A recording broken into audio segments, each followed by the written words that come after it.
اللہ عطا فرماتا ہے. آپ غور کریں. اور اس کے بعد میں فرمایا شوہروں کا اتنا بڑا مرتبہ ہے, اگر سجدہ کرنے کا حکم ہوتا تو اللہ کے نبی فرماتے ہیں میں حکم دیتا عورتوں کو کہ اپنے شوہروں کو سجدہ کریں, لیکن اللہ کے علاوہ جائز نہیں, تو اس لیے جو ہے نہیں حکم دیا.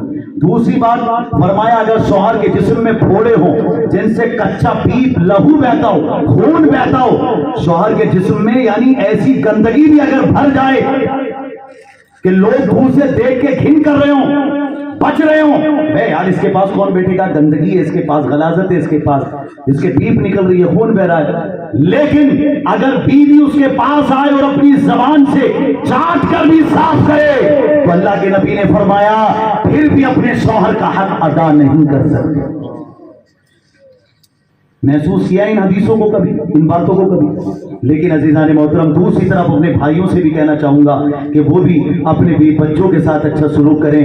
اور پھر یہ بھی ہے اس میں کہ اللہ کے نبی نے فرمایا تم میں سب سے بہترین انسان وہ ہے جو اپنے بیوی بچوں کے ساتھ بھی اچھے سے رہتا ہے.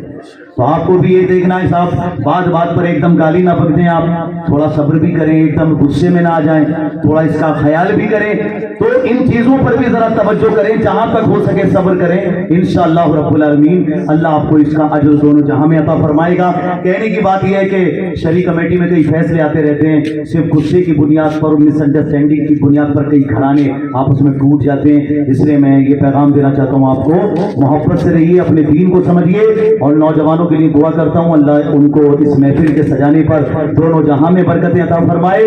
اور ساتھ ساتھ آپ سے ایک بات کہتا ہوں, 12ویں کی محفل ہو یا 11ویں کی محفل, آدھا گھنٹہ کھانا کھانے کے لیے اگر لگاتے ہیں تو آدھا گھنٹہ ان کے نام کی محفل سجانے میں بھی ضرور لگائیے. پیغام ہے سب کے لیے. اللہ عمل کی توفیق عطا فرمائے, آپ سب کو آباد اور شاد رکھے. وآخر دعوانا الحمدللہ رب العالمین. السلام علیکم ورحمۃ اللہ وبرکاتہ. سبحان اللہ سبحان اللہ.